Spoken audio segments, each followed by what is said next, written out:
ఇప్పుడు కానీ నేను ఇద్దరిని ఇష్టపడుతున్నాను. ఇప్పుడు తనకి నేను అన్యాయం చేయలేను, నీకు అన్యాయం చేయలేను.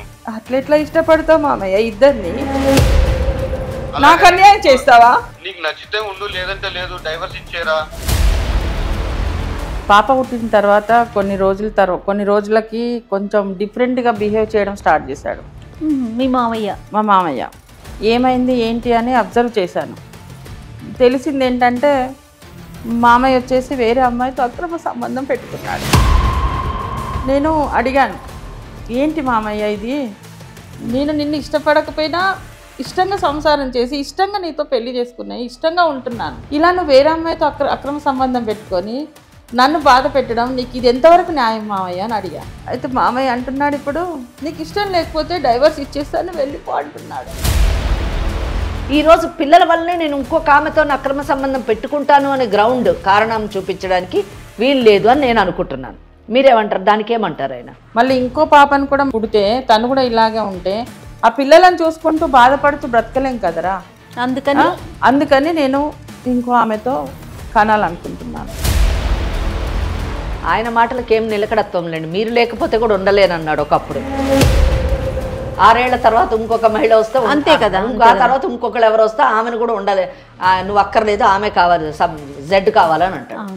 పిల్లలు ఇలా పుట్టినందువలన నేను వంశాన్ని అభివృద్ధి చేయడానికి ఇంకొకళ్ళని ఉంచుకుంటాను లేదా ఇంకొకళ్ళతో నేను అక్రమ సంబంధాన్ని కొనసాగిస్తాను అనేటటువంటి మాట మాత్రం నిజం కాదు. టాపిక్ వచ్చానని చెప్పాను కదా. నాకు తెలుసు మామయ్య మీరు ఎక్కడికి వెళ్తున్నారో. నీ ప్రాబ్లం ఏంటి ప్రసన్న? తొందరగా రండి మామయ్య ఇంటికి. వస్తానని చెప్పాను కదరా, ఎందుకు? నాకు తెలుసు మామయ్య మీరు దాని దగ్గరికి వెళ్తున్నారు, నాకు తెలుసు. ఏంట్రా దాని దగ్గరికి వెళ్ళేది? ఇంకా మారవా మామయ్య నువ్వు? ఇంకా మారవా? మమ్మల్ని అసలు పట్టించుకోవటమే లేరు, ఎప్పుడు ఆమె దగ్గరికి వెళ్ళిపోతున్నారు మీరు. నువ్వు నాకు అవసరం లేదు, నేను ఎక్కడికి వెళ్తున్నాను నీకు తెలుసు కదా, నువ్వు నాకు వద్దు. అదేంటి మామయ్య అలా అంటున్నారు? నీకు ఇష్టం లేకపోతే చెప్పు, డైవర్స్ ఇచ్చేసి వెళ్ళిపో. లేదు అనుకుంటే మనం కలిసి ఉందాము, అడ్జస్ట్ అవుతానంటే చెప్పు.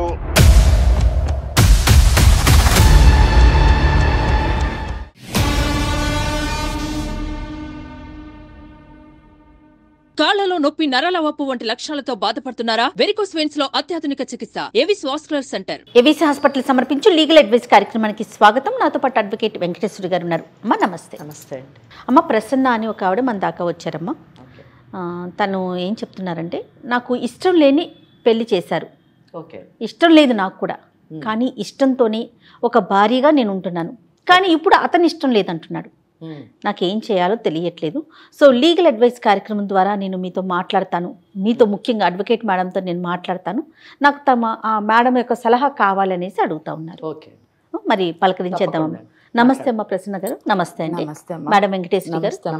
చెప్పండి ప్రసన్న గారు. అమ్మ నా పేరు ప్రసన్న, నా హస్బెండ్ పేరు వచ్చేసి సత్యనారాయణ, మాది ఖమ్మం అండి. ఓకే. అమ్మ నాన్నల బలవంతం మీద మేనమామనే పెళ్లి చేసుకున్నాను.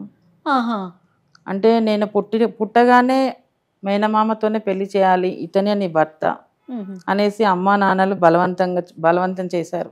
ఇష్టం లేకపోయినా నేను చేసుకోవాల్సి వచ్చింది. కాదండి ప్రసన్న గారు, అమ్మ కంటే తమ్ముడు కాబట్టి ఖచ్చితంగా ఉంటుంది. తమ్ముడో మరి అన్నయ్యో. నాన్నగారు కూడా అదే పరిస్థితి? మీ నాన్నగారు కూడా? నాన్న కూడా అదే పరిస్థితి అమ్మా. నేను సాఫ్ట్వేర్ ఎంప్లాయీని. నా హస్బెండ్ చదవలేదు. వాళ్ళ ఇష్ట ప్రకారం నేను మా మామయ్యని పెళ్లి చేసుకున్నాను. అంటే దీనికి కారణం కేవలం మీరు వాళ్ళతో పాటు ఇంట్లో ఉండిపోతారనేనా? వాళ్ళ కళ్ళ ముందే ఉంటారనే, లేకపోతే కట్న కానుకలు ఇచ్చుకోలేము, బయట వేరే సంబంధం తెచ్చి చేయలేము, ఇలాంటి కారణాలు ఉన్నాయా మీ పేరెంట్స్? లేదండి, అంటే నాన్న అమ్మ వాళ్ళు కొంచెం పూరైనా పర్వాలేదు, నా కూతురు నా కళ్ళ ముందు ఉంటుంది అన్నట్టుగా వాళ్ళు మామయ్యకి ఇచ్చి పెళ్లి చేశారు. మామయ్యతో కూడా మాట్లాడాను, చెప్పాను, ఇష్టం లేదు, వద్దు మామయ్య మనం పెళ్లి చేసుకోవద్దు అంటే తను కూడా చిన్నప్పటి నుంచి నువ్వే నా భార్యవా అనుకున్నాను, అందుకే పెళ్లి చేసుకుంటున్నాను అని అంటే ఇంకా ఇంతమందిని బాధ పెట్టి నేను కాదు అంటే అందరూ బాధపడతారు. అందుకే నా ఇష్టాన్ని వదులుకొని నేను వాళ్ళ కోసం పెళ్లి చేసుకున్నాను. కానీ మేడం ఇష్టంతో సంసారం చేశాను. నా హస్బెండ్ అంటే ఇప్పటికీ నాకు ప్రాణం. సంతోషం. ఎందుకంటే మేనమామే కదమ్మా. మేనమామే చాలా బాగా చూసుకుంటాడు. మీరు చిన్నపిల్లే కదా నిజంగా. నా మామయ్య చేతిలో నేను చిన్నపిల్లనే. అతనికి మీకు ఏజ్ డిఫరెన్స్ కూడా చాలా ఉందండి. ఎంత ఉంటదండి? 6 years. పెద్ద గ్యాప్ అని అనుకోవటానికి లేదు. అంటే యూజువల్లీ ఏంటంటే అమ్మ తమ్ముడు అంటే కొంచెం ఏజ్ డిఫరెన్స్ ఎక్కువ ఉంటది అని మనం అనుకుంటూ ఉంటాము. అదేలే. అంటే మేబీ వాళ్ళ మదర్ కి తమ్ముడు చాలా లేట్ గా పుట్టినట్టున్నాడు. ఏజ్ డిఫరెన్స్ ఎక్కువ లేదు కాబట్టి వాళ్ళు చెయ్యాలని అనుకున్నట్టున్నారు ఈ కేసులో. ఈ కేసు మటుకు చెప్పండి అమ్మా. 2 years తర్వాత ఒక పాప పుట్టింది. ఓకే. తను హ్యాండిక్రాఫ్ట్. ఇంకా అది ఒక బాధ ఎక్కువ. ఎందుకంటే ఒకటి జయ, ఇక్కడ హ్యాండిక్యాప్డ్ అని చెప్పగానే నేను పెద్ద ఏమీ షాక్ కాలేదు. ఎందుకంటే మేనమామని చేసుకోవడం వల్ల వచ్చేటటువంటి మెడికల్ ప్రాబ్లమ్స్లోని ఇది ఒక ప్రాబ్లం. ఇక్కడ మీరు గమనించండి, ఆ అమ్మాయికి ఇష్టం లేకపోయినా పెళ్లి చేసుకుంది కాబట్టి ఆ మేనమామ దానికి తగ్గట్టుగానే మంచిగానే చూసుకున్నాడు, పసిపాపలా చూసుకున్నాడు అని చెప్తుంది. 2 ఏళ్ల తర్వాత వీళ్ళకి ఒక పాప కూడా పుట్టింది. ఆ పాప అన్ఫార్చునేట్లీ హ్యాండిక్యాప్డ్ కావడం ఇక్కడ నుంచి నిజం చెప్పాలంటే tragedy in the life start అయ్యింది. లెట్స్ సీ అసలు ఏంటి పరిస్థితి. తర్వాత ఏమైందండి? పాప పుట్టిన తర్వాత కొన్ని రోజులకి కొంచెం డిఫరెంట్గా బిహేవ్ చేయడం స్టార్ట్ చేశాడు మా మామయ్య. ఏమైంది ఏంటి అని అబ్జర్వ్ చేశాను. తెలిసింది ఏంటంటే మామయ్య వచ్చేసి వేరే అమ్మాయితో అక్రమ సంబంధం పెట్టుకున్నాడు. నేను అడిగాను, ఏంటి మామయ్య ఇది?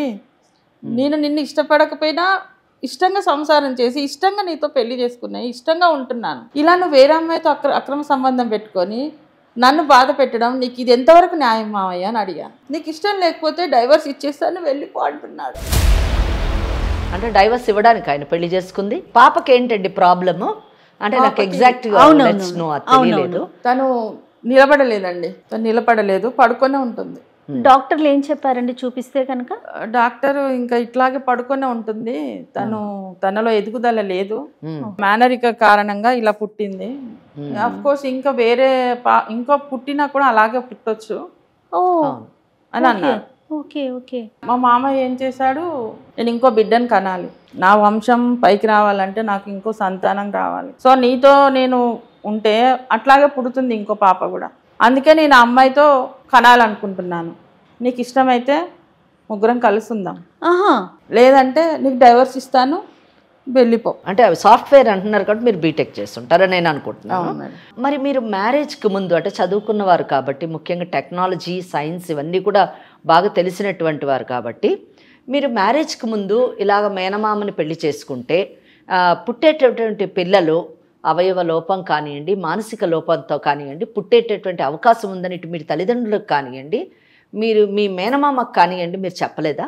అంటే ఆ అవేర్నెస్ మీరు తీసుకురాలేదా? చెప్పాను మేడం. ఓకే, అప్పుడేమన్నారు? మూఢనమ్మకం అన్నారు. మీ మ్యారేజ్ జరిగిన 2 ఏళ్ల తర్వాత ఒక పాప పుట్టిన తర్వాత ఈరోజు పిల్లల గురించి నేను ఇంకొక ఆమెతోనే అక్రమ సంబంధం పెట్టుకుంటాను, ఆమె ద్వారా వేరే పిల్లల్ని జన్మనివ్వడానికి ట్రై చేస్తాను అని చెప్తున్నారు.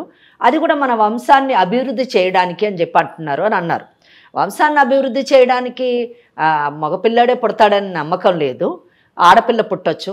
ఆ ఆడపిల్ల కూడా బయట వాళ్ళకైనా సక్రమంగా పుడతారో లేదో కూడా మనం చెప్పలేము. మీరు ఇటువంటి పరిస్థితుల్లోని ఇటువంటి ఆ పిల్లలు పుడతారు అని మీరు కానీ అతనికి తెలియజేసి ఉంటే, నీ మూఢనమ్మకం అని తీసి పడేసినటువంటి వ్యక్తి ఈరోజు పిల్లల వల్లనే నేను ఇంకొక ఆమెతో అక్రమ సంబంధం పెట్టుకుంటాను అనే గ్రౌండ్ కారణం చూపించడానికి వీలు లేదు అని నేను అనుకుంటున్నాను. దానికి ఏమంటారు ఆయన? నేను కూడా అదే అడిగాను మేడం మామయ్యను. నేను ముందే చెప్పాను కదా మామయ్య అంటే, లేదు నువ్వంటే నాకు ఇష్టం, నేను పెళ్లి చేసుకున్నాను.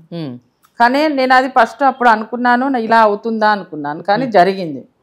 మళ్ళీ ఇంకో పాప పుడితే తను కూడా ఇలాగే ఉంటే ఆ పిల్లలను చూసుకుంటూ బాధపడుతూ బ్రతకలేం కదరా. అందుకని నేను ఇంకో ఆమెతో కనాలనుకుంటున్నాను. పెళ్ళి ఎంతకాలం అయిందండి? 7 years అయిందండి. అంటే పాప ఏజ్ ఆల్మోస్ట్ 2 years. 2 years అంటే పెళ్ళైన ఎంతకాలానికి పుట్టింది? పెళ్ళైనాక 4 years పుట్టింది. So almost 6 years 7 years almost. So 4 years తర్వాత పుట్టింది. ఎందుకు 4 years మటుకు మీకు చిల్డ్రన్ లేరు? అంటే అప్పుడు కొంచెం ఈ స్టడీ పర్పస్, జాబ్ పర్పస్ ఇదంతా ఉండే మేడం. ఓకే, తొందరగా కూడా కాలే, అసలు మనకు పిల్లలు కూడా తొందరగా కాలేదు. అంటే ఈ 4 years అతని నుంచి మీకు ఎటువంటి ఇబ్బంది కలగలేదు? అంటే పిల్లలు పుట్టట్లేదని కానివ్వండి, లేదా నువ్వు ఈ చదువులోని దీంట్లోనే బిజీగా ఉన్నావు, నిన్ను పెళ్లి చేసుకుని లాభం లేదు అనేటటువంటి మాటలు కానివ్వండి, ఇటువంటి ఏమీ లేదు? లేదు, చాలా మంచివాడు. సో ఈ 4 years చాలా బాగున్నారు. ఎప్పుడైతే కొంచెం ఇబ్బందితో పాప పుట్టిందో అప్పటి నుంచి అతనిలో మార్పు మొదలైపోయింది. మరి మీ అమ్మగారి వాళ్ళకి, వాళ్ళ అక్కకి బావకి వాళ్ళకి చెప్పారా మీరు ఈ విషయం? వాళ్ళ దాకా తీసుకెళ్లారా? నేను ఇంకా చెప్పలేదు మేడం. ఇంకొక విషయము ప్రసన్న, ఈయనలోని మార్పు అంటే ఆమెతోని ఇంకొక ఆమె ఎక్స్ ఉన్నారు, ఆమెతోని ఇతనికి అక్రమ సంబంధం ఎంత కాలం నుంచి ఉంది? 4 years నుంచి ఉందంట మేడం. ఎస్. సో ఇక్కడ అంటే నేను ఈ క్వశ్చన్ అడగడానికి కారణం ఏంటంటే పాప అన్నది ఒక కారణం మాత్రమే, అంతే. ఇక దీన్ని బట్టి అంతే. ఓన్లీ ఆయనకే ఆ లేడీతోనే అక్రమ సంబంధం పెట్టుకున్నాడు కాబట్టి ఆమెతోని కొనసాగాలి అనేటటువంటి ఆలోచన వలన ఈ పాపని ఒక అడ్డుగా, ఒక ఆసరాగా, ఒక కారణంగా చూపిస్తున్నాడు. కానీ పిల్లలు ఇలా పుట్టినందువలన నేను వంశాన్ని అభివృద్ధి చేయడానికి ఇంకొకళ్ళని ఉంచుకుంటాను లేదా ఇంకొకళ్ళతో అక్రమ సంబంధాన్ని కొనసాగిస్తాను అనేటటువంటి మాట మాత్రం నిజం కాదు.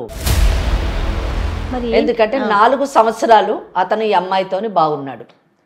తర్వాత 2 ఏళ్ళు అయింది పాప పుట్టి. ఈ అమ్మాయి చెప్పే ప్రకారం, ప్రసన్న చెప్పే ప్రకారం 4 ఏళ్ళు అయింది ఆ అమ్మాయితో అక్రమ సంబంధం పెట్టుకొని. అంటే పాప పుట్టక ముందే 2 ఏళ్ళు ముందే అక్రమ సంబంధం మొదలైంది. అంటే ఈ అమ్మాయితో కేవలం 2 సంవత్సరాలు మాత్రమే ఇతను బాగున్నాడు. ఆ తర్వాత 2 సంవత్సరాల నుంచి ఆమెతో అక్రమ సంబంధం పెట్టుకున్నాడు. 2 సంవత్సరాలు కొనసాగింది. ఆ తర్వాత పాప పుట్టడము, ఆ పాప ఈ రోజున ఆల్మోస్ట్ 3 years అవ్వడము, ఇదంతా ఈ 4 yearsలోని ఈ was associated with that lady. ఆ అమ్మాయితోని ఉంటూ ఉన్నాడు, తన జీవితాన్ని చాలా హ్యాపీగా గడుపుతూ ఉన్నాడు. ఈ అమ్మాయి మాత్రము ఈ ప్రెగ్నెన్సీ పీరియడ్ 9 months కానివ్వండి, ఆ తర్వాత పుట్టిన తర్వాత సుమారు 3 ఏళ్ళు, అమ్మ పాపకు ఇప్పుడు 3 ఏళ్ళు, అంటే ఒక 4 ఏళ్ల నుంచి ఇటు పాప ద్వారా తను పాప వలన కలిగేటటువంటి బాధను అనుభవిస్తుంది.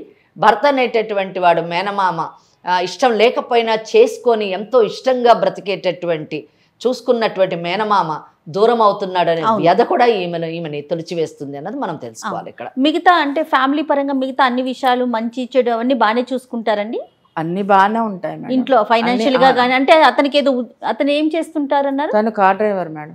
Car driver. Okay okay. నా శాలరీతోని నేను ఇంట్లో మెయింటైన్ చేసుకుంటాను. తనకు కొంత తక్కువ అమౌంట్ వస్తుంది.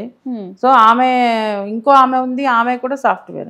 ఓహో, అమ్మాయి కూడా సాఫ్ట్వేరే. ఇంకా నేను అనుకుంటున్నాను తన శాలరీ నా శాలరీతోని నేను హ్యాపీగా బతికేయచ్చు అనే ఫీలింగ్ ఉందేమో అనుకుంటున్నాను. ఓకే, అట్లా కూడా అదృష్టవంతుడు, 2 సాఫ్ట్వేర్లు.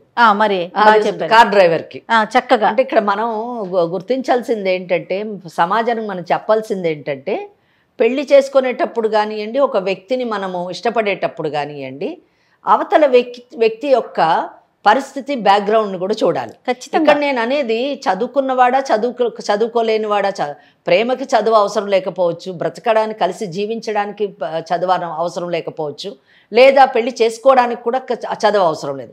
ప్రేమ, ఆప్యాయత, ఆ బంధం పట్ల గౌరవం ఉంటే చాలు. అవును. కానీ ఇక్కడ పెళ్లి చేసుకోవాలనుకునేటటువంటి వాడు లేదా తను కలిసి జీవించాలనేటటువంటి వ్యక్తికి ఇంకొక భార్య, పిల్లలు ఉన్నారా, కుటుంబం ఉన్నదా లేదా అని చూసుకోవాల్సినటువంటి బాధ్యత ఆ మహిళకు ఉంది, ఆ ఎక్స్ అనేటటువంటి మహిళకు ఉంది అనేటటువంటి విషయాన్ని నేను ఇక్కడ ప్రస్తావిస్తున్నాను. ఎందుకు ప్రస్తావిస్తున్నానంటే, ఎందుకు ఖచ్చితంగా ప్రస్తావించాలనుకుంటున్నానంటే, ఆ అమ్మాయి ఏం చదువుకున్నటువంటి అమ్మాయి కాదు, చదువుకున్న అమ్మాయి మీరన్నట్టుగా సాఫ్ట్వేర్ ఇంజనీర్ అయ్యుండి ఇటువంటి వాడితో ఉండాల్సిన అవసరం ఆ అమ్మాయికి ఉందా? ఖచ్చితంగా. ఎందుకు తెలిసి అమ్మాయిలతో వాళ్ళ జీవితాల్ని పాడు చేసుకుంటున్నారు? చాలా బాగా. దేనికి అట్రాక్ట్ అవుతున్నారు వీళ్ళు?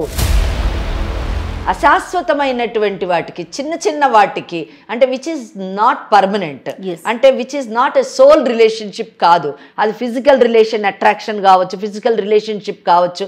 అటువంటి చిన్న విషయాలకి అట్రాక్ట్ అయ్యి వాళ్ళు బంగారు భవిష్యత్తును వాళ్ళు పాడు చేసుకోవడమే కాకుండా వేరే వాళ్ళ కుటుంబాల్లోని చిచ్చు పెడుతున్నారు. చూడండి, అది చాలా దురదృష్టకరమైనటువంటి విషయం. ఈవిడ ఒక మహిళ, ఈవిడ ఇబ్బంది పడుతోంది ఒక మహిళ వలన. తనకు పుట్టింది ఒక పాప, మహిళే, అంతే కదమ్మా. మహిళ శత్రువు అన్నట్టు ఒక మహిళ, 2 మహిళల జీవితాలను పాడు చేయడము. వీళ్ళ తల్లి అంటే వాళ్ళ అక్క, ఆవిడ కూడా బాధపడుతుంది కదా, నా తమ్ముడిని ఇచ్చి చేశాను, నా తమ్ముడని నా కూతురు జీవితాన్ని పాడు చేశాను అని ఆమె కుమిలిపోతుంది నిజానికి. అది చాలా దురదృష్టకరమైనటువంటి విషయం ఈ కేసులో. ఇప్పుడు ఈ కార్యక్రమం దాకా మీరు రావడానికి గల కారణం ఏంటి? మీరు ఏం ఎక్స్పెక్ట్ చేస్తున్నారు? అసలు నా హస్బెండ్ నాకు డైవర్స్ ఇస్తా అంటున్నాడు. ఓకే, నిజం చెప్పాలంటే నేను డైవర్స్ తీసుకోవడం నాకు ఇష్టం లేదు. అందుకే నేను మీ దగ్గరికి ఎందుకు వచ్చానంటే, నా హస్బెండ్ నాకు ఇప్పించండి, ఆమె దూరం చేయండి. ఓకే, ఆమె లేకపోతే నేను ఉండలేను అంటున్నాడు మామయ్య. ఆయన మాటలకు ఏం నిలకడత్వం లేండి. మీరు లేకపోతే కూడా ఉండలేను అన్నాడు ఒకప్పుడు. 6 ఏళ్ల తర్వాత ఇంకొక మహిళ వస్తే అంతే కదా, ఆ తర్వాత ఇంకొకరు ఎవరు వస్తే ఆమెను కూడా ఉండాలి, నువ్వు అక్కర్లేదు, ఆమె కావాలి, జెడ్ కావాలని అంటాడు. సో ఓకే, నిలకడ లేని మనస్తత్వం అది. నేను ఒక్క ప్రశ్న అడగాలనుకుంటున్నా, అంటే నా భర్త నాకు కావాలి అని మీరు అన్నారు, నా భర్తను నాకు ఇప్పించండి అని అన్నారు, ఆ మహిళను దూరం చేయండి అన్నారు. చాలా చక్కటి, నిజానికి చట్ట పరిధిలో ఉన్నటువంటి రిలీఫ్స్ మీరు అడిగారు. కానీ ఆ రిలీఫ్స్ని ఇప్పించే ముందు ఒక క్రూషియల్ పాయింట్ నేను అడగదలుచుకున్నాను. ఒకవేళ మీ మేనమామ ఆ మహిళని మర్చిపోయి మీతోని తన జీవితాన్ని యథావిధిగా కొనసాగిస్తే, మళ్ళీ మీకు పిల్లలు పుట్టేటటువంటి అవకాశం లేకపోయినా, ఒకవేళ ఉన్నా ఇటువంటి పిల్లలే పుడతారు అంటే ఆ అవకాశాన్ని మీరు వదులుకోవడానికి సిద్ధంగా ఉన్నారా? మరి మీ వైవాహిక జీవితాన్ని పిల్లలు లేకుండా లేదా ఉన్నటువంటి ఈ బిడ్డని సక్రమంగా పెంచుకుంటూ ముందుకు వెళ్ళాలనుకుంటున్నారా లేదో డిసైడ్ అయితే, చట్టపరిధిలో 100% షీ సేఫ్. ఈ అమ్మాయి ప్రసన్నకు ఆల్ రైట్స్ ఉన్నాయి, she safe. We can 100% we can see that that girl is thrown out of this family. But the thing is that whether these two people will be happy or not, will they lead happy marital life or not, is to be decided first. కనుక ముందు మనము ఈ విషయాలు మీరు ఆ అమ్మాయితో మాట్లాడండి. Right. At the same time వాళ్ళ మేనమామతో కూడా మాట్లాడండి. ఆ తర్వాత మనం ఏ విధంగా తను చేసేటటువంటి పనులు చట్ట విరుద్ధమైనవి అని అతనికి ఎక్స్ప్లెయిన్ చేద్దాము. Will try to counsel that girl also చేసి మనం ఈ అమ్మాయిని కాపాడడానికి ట్రై చేద్దాం. డెఫినెట్గా అమ్మా, డెఫినెట్గా. చూడండి ఎంత వ్యాలిడ్ పాయింట్ చెప్పారంటే, ఒకవేళ మాట్లాడి ఓకే చేసినా మరి ఏంటి ఫర్దర్గా, రేపటి రోజున వచ్చే పిల్లలు ఇలానే ఉంటారు అని క్లియర్గా తెలిసినప్పుడు మరి దానికి సంబంధించి మీరు ఏం చేయదలుచుకున్నారు? నేను మామయ్యతోనే ఉండాలనుకుంటున్నాను మేడం. రైట్. పిల్లలు లేకపోయినా పర్వాలేదు, మామయ్యతోని ఉంటూ ఉన్న పాపనే బాగా చూసుకోవాలనుకుంటున్నాను. ఎగ్జాక్ట్లీ, అది మీ ఒపీనియన్. అదమ్మా, తనైతే కట్టుబడి చెప్పాలంటే జయగారామ తీసుకున్న నిర్ణయం చాలా గొప్ప నిర్ణయం. మన నోటి నుంచి మనం చెప్పకూడదు, ఎందుకంటే ఒకళ్ళ జీవితాన్ని శాసించేటటువంటి అధికారం ఇంకొక వ్యక్తికి ఉండదు. ఇక్కడ భార్యాభర్తలు అంటే తల్లి తండ్రి ఇద్దరు కూడా వేరైతే ఆ చిన్నారి జీవితం ఎలా పోతుంది? ఆల్రెడీ భగవంతుడు శాపానికి గురైనటువంటి ఆ పసిది ఆ తల్లిదండ్రులు ఇద్దరి ప్రేమకు ఆప్యాయతతోని పెంచబడితే తప్పకుండా ఆమెలోని చలనం వచ్చి ఆమె ముందుకి కొద్ది కాలం మంచిగా బ్రతికేటటువంటి అవకాశం ఉంటుంది అనేటటువంటి ఆలోచన నాకుంది. ఈ విషయంలోని నిజం చెప్పాలంటే ఫాదర్ ఎవరైతే సత్యనారాయణ ఉన్నారో ఆ సత్యనారాయణ దయతోని ఆలోచించాలి, కరుణతోని ఆలోచించాలి, బాధ్యతతోని ఆలోచించాలి. తాను ఒక తండ్రి అన్న విషయాన్ని మర్చిపోకుండా ఇక్కడ మేనగోడల కంటే కూడా తన కడుపును పుట్టినటువంటి బిడ్డ గురించి అవసరమైతే ఎంత త్యాగమైనా ఆయన చెయ్యాలి. నిజం చెప్పాలంటే చేసేటటువంటి పరిస్థితికి మనం ఆయనను తీసుకొని రావాలి. డెఫినెట్గా మీరు ఒకసారి కాల్ చేయమంటారా? తప్పకుండానండి. ఓకే, మీరు ఇక్కడ దాకా వస్తున్నట్టు తెలియదేమో బహుశా. చెప్పలేదు మేడం. ఓకే, ఒకసారి చెప్పండి. ఇట్లా లీగల్ అడ్వైస్ కార్యక్రమానికి వచ్చాను, మనతో పాటు మేడం ఉన్నారు, అడ్వకేట్ మేడం కూడా ఉన్నారు అని చెప్పి మాట్లాడండి. ఒకసారి ముందు మీరు మాట్లాడండి, ఆయన ఏమంటారో చూద్దాం. కాల్ చేస్తారండి.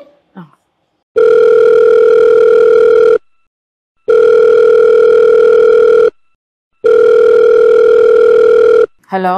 హలో, చెప్పరా ప్రసన్న? ఎక్కడున్నారు? నేను డ్రాపింగ్ వచ్చాను ప్రసన్న. ఎప్పుడు వస్తారు మామయ్య ఇంటికి? నాకు లేట్ అవుతుందిరా. నాకు తెలుసు ఎక్కడికి వెళ్తున్నావో. డ్రాపింగ్ వచ్చానని చెప్పాను కదా. నాకు తెలుసు మామయ్య మీరు ఎక్కడికి వెళ్తున్నారో. నీ ప్రాబ్లం ఏంటి ప్రసన్న? నాకు తెలుసు మామయ్య మీరు దాని దగ్గరికి వెళ్తున్నారు, నాకు తెలుసు. ఏంట్రా దాని దగ్గరికి వెళ్ళేది? ఇంకా మారవా మామయ్య నువ్వు? ఇంకా మారవా? నీకు దానింటికి వెళ్తున్నావు నాకు తెలుసు. డ్రాపింగ్ వెళ్ళానని చెప్పాను కదా, ఎందుకు సతాయిస్తున్నావు? నేనే సతాయిస్తున్నాను మామయ్య, మీరే కదా ఎప్పుడు నైట్ వస్తున్నారు, మమ్మల్ని అసలు పట్టించుకోవటమే లేరు, ఎప్పుడు ఆమె దగ్గరికి వెళ్ళిపోతున్నారు మీరు. నువ్వు నాకు అవసరం లేదు, నేను ఎక్కడికి వెళ్తున్నాను నీకు తెలుసు కదా. నీకు ఇష్టం లేకపోతే చెప్పు, డైవర్స్ ఇచ్చేసి వెళ్ళిపో. లేదు అనుకుంటే మనం కలిసి ఉందాము, అడ్జస్ట్ అవుతానంటే చెప్పు. ఎలా ఉంటాను మామయ్య నువ్వు ఇంకో లేడీతో ఉంటే? మన పాప గురించే కదరా. అది కాదు మామయ్య, ఇప్పుడు మనకు పిల్లలు కావాలి అంటే ఇంకో వేరే సొల్యూషన్ వెతుక్కుందాం కదా, దానికోసం ఇంకో అమ్మాయిని పెట్టుకోవాలా? అది కాదురా, తనంటే నన్ను ఇష్టపడింది తను, నేను తనని ఇష్టపడ్డాను. నేను అంటే నేను ఇష్టపడలేదా మామయ్య నిన్ను? నువ్వు నన్ను ఇష్టపడలేదా? అనట్లేదురా, నువ్వంటే ఇష్టమే నాకు, ఇద్దరిని ఇష్టపడుతున్నాను. ఇప్పుడు తనకి నేను అన్యాయం చేయలేను, నీకు అన్యాయం చేయలేను. అట్లెట్లా ఇష్టపడతావు మామయ్య ఇద్దరిని? నాకు అన్యాయం చేస్తావా? నీకు నచ్చితే ఉండు, లేదంటే లేదు. అట్లా అనొద్దు మామయ్య. సత్యనారాయణ గారు, నేను వెంకటేశ్వరి లాయర్ని. మీరు చక్కగా నిజం చెప్పాలంటే ఒక డ్రైవర్లా కాకుండా చాలా చదువుకున్నటువంటి వ్యక్తిలాగా సంస్కారంగా మాట్లాడుతున్నారు. కానీ మీ జీవితంలో మాత్రం ఆ సంస్కారాన్ని ప్రదర్శించకపోవడం చాలా దురదృష్టం అండి. నేను చదువుకోలేదు మేడం. కానీ చదువుకోకపోయినా తల్లిదండ్రుల మాటకి, మీ అక్క మాటకి తల వంచి మీరు మీ మేనగోడలను పెళ్లి చేసుకున్నారు. మీకు పాప పుట్టి ఎంతకాలం అయింది? 3 years మేడం. ఈ అమ్మాయి అంటే ఇంకొక అమ్మాయితో మీరు ఇప్పుడు ప్రేమలో ఉన్నారు కదా, ఆ అమ్మాయి ఎప్పుడు పరిచయం అయిందండి మీకు? 4 years మేడం. 4 years అంటే ఎంత? ఆమె పేరేంటండి? ఆమె పేరు దివ్య మేడం. దివ్య. అంటే మీకు ఆమె పరిచయమై 4 ఏళ్ళు అయ్యింది. ఇక్కడికి ఓకే, ఇది పక్కన పెడదాము. మీరు ఎందుకు అసలు ఇప్పుడు మీ మేనగోడల్ని వదిలేయాలనుకుంటున్నారండి? మేడం ఇప్పుడు పాప వల్ల మేడం తనకి మీ మామయ్య నువ్వు చేసుకోవాలని చెప్పి చేశారు. ఆ ఇష్ట ప్రకారంగానే చేసుకున్నాం మేడం, పెద్దలు అంగీకరించుకొని. దాని కారణంగా మాకు పుట్టిన పిల్లలు జెనెటిక్ డిసార్డర్ తో పుట్టారు. నేను కొందరు తెలిసిన డాక్టర్ వాళ్ళతోటి కొంచెం అంటే క్యాబ్ లో పరిచయం వస్తువులు వాళ్ళతోటి మాట్లాడితే వాళ్ళు చెప్పారు, ఇలాగ మీరు ఇంకో ప్లాన్ చేసినా నెక్స్ట్ దానికి పుట్టే అవకాశం ఉంటది అని అన్నారు. దాని గురించి నేను ఏంటంటే ఇంకొక అమ్మాయి తోటి కొంచెము కలిసి ఉండడం జరుగుతుంది. ఆ అమ్మాయి పరిచయం అయ్యి మీకు 4 ఏళ్ళు అయింది. అంటే మీకు మీ పాప పుట్టక ముందే, అంటే ఒక 1 year ముందే ఆ అమ్మాయి పరిచయం ఉంది కనుక మీరు ఆ అమ్మాయితోని పరిచయాన్ని ప్రేమగా మార్చుకొని ఆ అమ్మాయిని పెళ్లి మటుకు తీసుకెళ్ళాలి అని అనుకోవడానికి మీ పాప కారణం కాదు. ఏమంటారు మీరు? అదే కరెక్ట్. రిలేషన్ లేదు మేడం. మెల్లమెల్లగా మాకు కొంచెము ఫ్యామిలీలో డిస్టర్బెన్స్ వచ్చి. ఏం డిస్టర్బెన్సెస్ వచ్చాయండి? అంటే పాప వల్లే మేడం, కొంచెం చికాకులు గొడవలు అలాంటి. ఓకే అండి, ఇప్పుడు కాదండి, పాప ఆ మొక్కదానికే పాప కాదు, ప్రసన్నకు ఒక్కడికే, మీ మేనగోడలకు ఒక్క ఆమెకే పాప కాదు, మీకు కూడా కూతురే. ఇద్దరికి చికాకులు కానివ్వండి, త్యాగం కానివ్వండి, కష్టాలు కానివ్వండి, ఆ బిడ్డ గురించి మీరు ఎన్నైనా సహించాలండి. ఎందుకంటే మీరిద్దరూ కలిసి ఆ అమ్మాయిని ప్రపంచంలోకి తీసుకొచ్చారు. మీ తప్పుల వలన, మీ పెద్దల తప్పుల వలన, అదే తెలియని తనం వలన మీరు ఒక పసిదాన్ని భవిష్యత్తు, పసిదాన్ని జీవితాన్ని అస్తవ్యస్తం చేశారు. ఎంత దయనీయం అండి! ఆ అమ్మాయి బ్రతికున్నంత కాలం ఆ మంచంలోనే మాట పలుకు లేకుండా, చలనం లేకుండా అలాగే ఉండడం ఎంత దురదృష్టకరమైనటువంటి జీవితం అండి, ఎంత దయనీయమైనటువంటి జీవితం అండి. అటువంటి బిడ్డను చూసినప్పుడు మనకి నిజానికి అసలు కడుపులో తరుక్కుపోతుందండి. ఆ అమ్మాయి ఎలా బ్రతుకుతుంది అని ఆ అమ్మాయి భవిష్యత్తు తలుచుకుంటేనే చాలా అగమ్యగోచరంగా ఉంటుంది. అటువంటి బిడ్డను మీరు పెంచి పెద్ద చేసి కళ్ళల్లో పెట్టుకొని, కడుపులో పెట్టుకొని కాపాడవలసింది పోయి ఆమె పాటిని ఆమెను వదిలేసి మీరు ఇంకొక మహిళతోని ప్రేమగా నడపడం అన్నది ఎంత ఒక బాధ్యత కలిగినటువంటి తండ్రి చేయాల్సిన పనేనా అండి? ఎంత దురదృష్టం అండి! ఏమండి, సాధారణంగా చాలా ప్రాంతాల్లోని మేనమామ అంటే తండ్రితో సమానం అంటారండి. ఇక్కడ మీ తల్లిదండ్రులు అంటే మీ అక్క ఏవైనా కారణాలు కావచ్చు, వినండి, కారణాలు ఏమైనా కావచ్చు, తన బిడ్డని మీ చేతిలో పెట్టింది, మీరు బిడ్డగా చూసుకుంటారని. ప్రసన్న కూడా తను మాట్లాడినప్పుడు మా మావయ్య నన్ను కన్న బిడ్డలా చూసుకున్నాడు అని చెప్పింది. 2 సంవత్సరాల పాటు చక్కగా చూసుకున్నాడు అని చెప్పింది. అలా చూసుకున్న మీరొక తండ్రి అయినప్పుడు, అంటే మీ మేనగోడలనే బిడ్డగా చూసుకున్న మీరు మీ కడుపును పుట్టినటువంటి బిడ్డని ఇంకా అద్భుతంగా ప్రేమగా చూసుకోవాల్సినటువంటి మీరు ఆ బిడ్డని వదిలేసి, అలా అంతేకాకుండా బిడ్డలాంటి మీ మేనగోడల్ని విడాకులు తీసుకొని వెళ్ళిపో అని అనడము ఏమండి? మనుషులు మానవత్వం ఉన్నటువంటి ఏ తండ్రి అయినా చేసేటటువంటి పని అండి? చెప్పండి మీరే. చేయడానికి చాలా ఉందండి. ఏమి చెయ్యాలి అని అనొద్దండి. ఏమి చెయ్యాలి అని ప్రశ్నించేటటువంటి పని మీరు చేయట్లేదు. ఏమి చెయ్యాలి అని ప్రశ్నించడానికి మీకు ఆ హక్కు లేదు. ఆ ప్రశ్నకి సమాధానం మేము ఇవ్వగలము. ఏమి చెయ్యాలంటే ఆమెను వదిలేయాలి. ఎందుకంటే ఇప్పుడు ఆమెమి తల్లి కాలేదు, ఆమె జీవితం లేకుండా లేదు. నాకు ప్రసన్న చెప్పింది, ఆ అమ్మాయి ఒక బీటెక్ చదివినటువంటి అమ్మాయి సాఫ్ట్వేర్ ఇంజనీర్లకు పనిచేస్తుంది అని చెప్పారు. మీరు ఆ అమ్మాయికి అన్యాయం చెయ్యను అని అంటున్నారు. దివ్యాకి మీరు చేస్తుంది అన్యాయమేనండి. ముగ్గురు కలిసి ఉందాము అని అంటున్నారు. మీరు ముగ్గురు కలిసి ఉండడానికి అవకాశం ఉండదండి. అందుకే మీరు ఈ అమ్మాయిని డైవర్స్ ఇమ్మని చెప్తున్నారు. ఇక్కడ మీరు మేనగోడలకు డైవర్స్ ఇస్తే మేనగోడలతో పాటు కన్న కూతురుకు కూడా మీరు అన్యాయం చేసిన వాళ్ళు అవుతారు. మేనగోడలకు అది కాదండి సొల్యూషన్. అక్కడ ఆ అమ్మాయిని వదిలేస్తే ఆ అమ్మాయికి బంగారు భవిష్యత్తు ఉంది.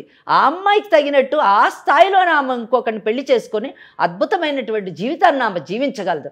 అదే మీరు కానీ ఆ అమ్మాయిని పెళ్లి చేసుకుంటే ఆ అమ్మాయికి పెళ్లి అనే స్టేటస్ ఉండదు, భార్య అనేటటువంటి గౌరవం ఈ సమాజంలో లభించదు. చట్టపరంగా ఆమె ఎప్పటికీ మీకు భార్య కాలేదండి. ఇంకొక విషయం చెప్తున్నానండి, జాగ్రత్తగా వినండి. మీరు పెళ్లి చేసుకోవాలని అనుకున్నారు, మీరు అన్నారు డాక్టర్స్ నేను కన్సల్ట్ చేశాను, మళ్ళీ పిల్లలు పుడితే కూడా ఇలాగే పుడతారు అని చెప్పారు అని అన్నారు. ఏమండి డాక్టర్స్ ఎందుకండి? మీ మేనగోడలే పెళ్లికి ముందు చెప్పింది ఇలాంటి మేనరికాలు పెళ్లి చేసుకుంటే పుట్టేటువంటి పిల్లలు అస్తవ్యస్తంగా పుడతారు అని చెప్పినప్పుడు అవన్నీ మూఢనమ్మకాలను మీరే కొట్టేశారు కదండి కదా.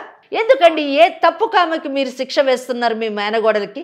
చదువుకున్నందుకు శిక్షణ, మీ అక్క కడుపును పుట్టినందుకు శిక్షణ, తల్లిదండ్రుల మాట విని తల వంచుకొని మిమ్మల్ని పెళ్లి చేసుకున్నందుకు శిక్ష పడాలా, లేదా మీతోని ప్రేమగా ఇన్ని సంవత్సరాలు కాపురం చేస్తున్నందుకు శిక్ష పడాలా, లేదా తన కడుపున ఇటువంటి బిడ్డ పుట్టి నిత్యము బాధకు లోనవుతున్నందుకు శిక్ష అండి? ఎందుకు శిక్ష అండి? ఎందుకు శిక్ష విధిస్తున్నారు చెప్పండి? కారణం లేకుండా శిక్ష విధించడం ఎంత తప్పండి, అది ఎంత పాపం చెప్పండి. మీరు దివ్యాని కానీ పెళ్లి చేసుకోవాలంటే మీరు ప్రసున్నాని విడాకులు ఇవ్వాల్సి వస్తుంది. ప్రసున్న మీరు విడాకులు ఇవ్వమంటే ఐఎమ్ రెడీ మామయ్య అని చెప్పేసి విడాకులు ఇస్తుంది అని అనుకుంటే మాత్రం అది తప్పండి. ఎట్టి పరిస్థితిలోనే ఆమె మీకు విడాకులు ఇవ్వదు.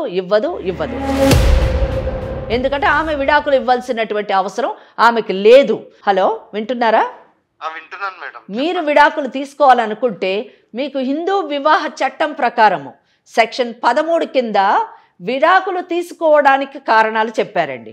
ఆ కారణాల్లో ఏ కారణంలో కూడా మీ కేసు పడటం లేదు, మీకు విడాకులు వచ్చేటటువంటి అవకాశము లేదండి. కనుక మీకు విడాకులు రాదు. అంతేకాకుండా మీరు ఒకవేళ విడాకులు తీసుకోను, మీ ఇష్టం ఉన్నట్టు చేసుకోండి, నేను నాకంటూ ఒక చట్టం ఉంది, నా ఇష్టం ఉన్నట్టు నేను చేస్తాను అని అనుకుంటే మాత్రము మీరు సెక్షన్ 82 కింద మీకు 7 సంవత్సరాల శిక్ష, అంటే భార్య బ్రతికుండగా ఇంకొక మహిళను కానీ మీరు పెళ్లి చేసుకుంటే సెక్షన్ 82(1) కింద మీకు 7 సంవత్సరాలు శిక్ష పడుతుందని. శిక్ష పడ్డప్పుడు కట్టుకున్న భార్య కూడా ఆమె జీవితం నాశనం అవుతుంది, ప్రేమించినటువంటి ఆ దివ్య జీవితం నాశనం అవుతుంది. మీరు 7 సంవత్సరాలు జైల్లో ఉండి, ఇప్పుడు 35 ఏళ్ళు ఉండి ఉంటాయి మినిమమ్, మీరు 7 అంటే 42 ఏళ్ళకి బయటకు వస్తారు. బయటకు వచ్చేసరికి ఎవరి దారిని వాళ్ళు పోతారు, మీ జీవితం అస్తవ్యస్తం అయిపోయి ఉంటుందండి. కనుక ఇటువంటి పరిస్థితుల్లోని మీరు ఈ క్రిమినల్ కేసుల్లో పడి ఇటు భార్యకి అన్యాయం చేసి అటు ప్రేమించినటువంటి అమ్మాయికి ఎటు కాకుండా చేసి, నాకు తెలిసి ఆ అమ్మాయి ఏం మీ గురించి 7 ఏళ్ళు వెయిట్ చేయదండి, శుభ్రంగా ఇంకోళ్ళు పెళ్లి చేసుకుని హ్యాపీగా తన జీవితాన్ని తను జీవిస్తుంది. కనుక ఇటువంటి పరిస్థితుల్లోని మీరు ఇటువంటి తప్పుడు నిర్ణయం తీసుకోవడము, చట్టానికి విరుద్ధమైనటువంటి నిర్ణయం తీసుకోవడము, ఏమండి 2 ఉంటాయండి, తప్పు ఒకటి, నేరం ఒకటి. తప్పు చేస్తే పర్వాలేదండి, సరిదిద్దుకోవచ్చు. నేరం చేస్తే సరిదిద్దుకోలేమండి. తప్పుకి శిక్ష మనమే వేసుకుంటాము, నేరానికి శిక్ష చట్టం వేస్తుందండి. అది చాలా కఠినంగా ఉంటుంది, దాన్ని తప్పించుకోవడం చాలా కష్టం. మళ్ళీ సెక్షన్ 82(2) కింద అంటే ఒకవేళ మీరు కానీ మీ భార్య ఉన్న సంగతి ఆ దివ్య నుంచి దాచి మీ పెళ్లి విషయం కూడా దాచిపెట్టి ఆ అమ్మాయిని మోసం చేసి పెళ్లి చేసుకుంటే ఆ అమ్మాయి కంప్లైంట్ వేస్తే 10 సంవత్సరాలు శిక్ష అండి. కనుక ఎందుకండి ఇన్ని శిక్షలు పడాల్సిన అవసరం మీకు లేదు. మీరు చాలా మంచి వ్యక్తి, నాకు తెలుసు, నాకు అర్థమవుతుంది. మీ భార్య చెప్పడమే కాదు, మీ మేనగోళ్ళు చెప్పడమే కాదు, మీ మాట ద్వారా నేను అర్థం చేసుకున్నాను. అన్నిటికంటే మీరు కూడా తల్లిదండ్రుల మాటను కాదనలేక, మీ అక్క మాటను కాదనలేక, తన కూతురు తన కళ్ళ ముందే ఉంటుందని ఆశించినటువంటి మీ అక్క కోరికని నెరవేర్చాలనేటటువంటి కోరికతో మీరు పెళ్లి చేసుకున్నారండి. ఎంత గొప్ప విషయం అండి. ఒక్కటే చెప్తున్నాను, మీరు ఇంత చక్కగా అడిగారు, నాకు చాలా సంతోషంగా ఉంది. 2 పిల్లలకి అంటే మీ మేనగోడ్లకి, మీ కడుపును పెట్టినటువంటి బిడ్డకి అన్యాయం చేయొద్దండి, ప్లీజ్ అన్యాయం చేయొద్దు. ఇంకొక అమ్మాయిని కూడా, ఆ అమ్మాయి జీవితం కూడా నాశనం చేయొద్దండి. ఎందుకంటే మీ మేనగోడలు బీటెక్ చదువుకున్నటువంటి మిమ్మల్ని పెళ్లి చేసుకొని తను సంపాదిస్తూ తను కాస్త కూస్తో ఆర్థికంగా మీ కుటుంబానికి సహకరిస్తూ మీ ఒక బిడ్డకి జన్మనిచ్చిందండి. ఆ బిడ్డకి మీ 2 కావాలండి. తండ్రి ఆలనా పాలన కావాలి, తల్లి ప్రేమ ఆప్యాయత కావాలండి. ఈ 4 ఆ అమ్మాయికి ఇవ్వండి. ఆ బిడ్డకి ఎలాగూ భగవంతుడు అన్యాయం చేశాడు, మీరు అన్యాయం చేయొద్దండి. మీరిద్దరూ కలిసి చక్కగా ఆ బిడ్డని పెంచుకోండి. నాకు అమ్మా నాన్న ఉన్నారు అనే ఒక తృప్తినన్నా ఆ బిడ్డకి మిగల్చండి. ఆ బిడ్డని కనీసం మానసికంగా మీ పెంపకంలోని చక్కగా పెరిగేటటువంటి అవకాశాన్ని కల్పించండి. దివ్య వేరే పెళ్లి చేసుకుంటుంది, అవసరమైతే దివ్యతో నేను మాట్లాడతాను. జయ గారు మంచి కౌన్సిలింగ్ చేస్తారావండి, పిలిచి మేమిద్దరం కూర్చొని మాట్లాడి ఆ అమ్మాయిని ఒప్పించి చక్కగా అమ్మాయి వేరే అబ్బాయిని పెళ్లి చేసుకొని సెటిల్ అయ్యేటట్టుగా మనము ఆమెలోని మార్పును తీసుకొని వద్దాం. ముందు మీరు మారండి ప్లీజ్. మీరు మీ భార్యతోని మీ బిడ్డతోని హ్యాపీగా బతకాలని మేము కోరుకుంటున్నాము. మీరు ఒక్కసారి మా దగ్గరికి రండి ప్లీజ్, రండి, ఒక్కసారి రండి. జయ మేడంని కలవండి, వారు చెప్తారు. మేము కూర్చొని మాట్లాడి సెటిల్ చేద్దాము చక్కగా, ఎవరికి గొడవ లేకుండా. అంటే మీరు ఆ అమ్మాయి ఏమన్నా దివ్య ఏమన్నా చేస్తుందని భయపడుతున్నారేమో, ఆ అమ్మాయికి మేము కౌన్సిలింగ్ చేస్తాము. ఆ అమ్మాయిని మనము అమ్మాయిని సెటిల్ అయ్యేటట్టు చేద్దామండి. చేసి మీ లైఫ్ మీరు please take care of your wife. మీ భార్య మీ బిడ్డని బాగా చూసుకోండి. జయ మేడంతో ఒక్కసారి మాట్లాడండి మీరు. ఆవిడ మీకు ఎలా రావాలి ఏంటి అన్ని విషయాలు చెప్తారు ఆవిడ. విన్నారుగా సత్యనారాయణ గారు, ఇంత చక్కగా కోపం లేకుండా, అంటే మీ ఇద్దరు కలిసి ఉండాలని ఒక మంచి ఉద్దేశంతో ఎంతో ఓపికతో మాట్లాడారు. దయచేసి ఆలోచించండి. నేను నా నెంబర్ షేర్ చేస్తాను, మీకు లొకేషన్ కూడా పెడతాను. ఒకసారి మేడంది, మన వెంకటేశ్వరి మేడంది మనం అపాయింట్మెంట్ తీసుకొని ఒకసారి కూర్చొని మాట్లాడుదురు కానీ, సరేనండి? రైట్. మీ వైఫ్తో, మీ మేనకోడలతో ఒకసారి మాట్లాడండి. రండి మామయ్య, రండి మామయ్య. రైట్ అమ్మా. మా వేదిక దాకా వచ్చినందుకు ఈ ప్రోగ్రామ్ లీగల్ అడ్వైజ్ అయి ఉండొచ్చు, బట్ చట్టం దాకా వెళ్లకుండా మ్యాక్సిమం సమస్యని ఇక్కడే పరిష్కారం చేసే దిశగానే మేడం ఆలోచిస్తారు. ఆ విధంగానే మనం చెప్పటం, అతను ఒప్పుకోవటం కూడాను. అతనిలో కూడా మంచితనం ఉందమ్మా. తను అంటే మీరు అన్నట్లుగా భయపడటం కానీ పక్కదారికి వెళ్ళటం కానీ అలా జరిగింది, చెప్పేవాళ్ళు లేక అలా కూడా నాకు అనిపించింది. తనతో మాట్లాడినప్పుడు మొదట ఇటు వాళ్ళ అమ్మా నాన్నకి కానీ అటు వాళ్ళ అమ్మా నాన్నకి కానీ చెప్పినట్లయితే కాస్త ఏమన్నా ఆలోచించేవాడు, లేకపోతే చట్టం ఈ విధంగా శిక్షలు ఉండే చట్టపరంగా తెలిసాక అతనిలో మార్పు వచ్చిందో. ఏది ఏమైనా సంతోషం కదా. అంటే జయ గారు, ఈ కేసులోని నేను ప్రత్యేకంగా చెప్పదలుచుకున్నది ఏంటంటే, మీరు చెప్పినవి అన్నీ కరెక్ట్. తల్లిదండ్రులు వీళ్ళందరూ పక్కన పెడితే, ఇక్కడ దివ్య అనేటటువంటి అమ్మాయిని చూసారా, ఆ అమ్మాయి లాంటి వాళ్ళకి అంటే ఈరోజు సమాజంలో చాలా మంది అనవసరంగా వాళ్ళ తెలియని తనంతో కానివ్వండి, ఏదో ఆశించి కానివ్వండి, ఇటువంటి పెళ్ళైనటువంటి మగవాళ్లతో బంధంలోకి మూడో వ్యక్తి ఎంటర్ అయ్యటంతోనే అక్కడే సమస్య మొదలవుతుంది కదా. సో అటువంటి వాళ్ళకి కూడా ఇక అవేర్నెస్ తీసుకురావడం చాలా అవసరము. ఆ పని ఈరోజు లీగల్ అడ్వైస్ చేయడము చాలా గొప్ప విషయం అండి. దీంతో ఏమవుతుందంటే, ఇటువంటి కార్యక్రమాల వలన, ఇటువంటి అవేర్నెస్ తీసుకురావడం వల్ల సమాజంలోని విచ్ఛిన్నం అవుతున్నటువంటి వివాహ వ్యవస్థ మళ్ళా పునర్జీవనం పొందుతుందని నేను ఆశిస్తున్నాను. తప్పకుండా అమ్మా, ఖచ్చితంగాను. థ్యాంక్ యూ సో మచ్ అమ్మా. నమస్తే. నమస్తే అమ్మా. కాళ్లలో నొప్పి, నరాల వాపు వంటి లక్షణాలతో బాధపడుతున్నారా? వెరికోస్ వెయిన్స్ లో అత్యాధునిక చికిత్స ఏవిస్ వాస్కులర్ సెంటర్.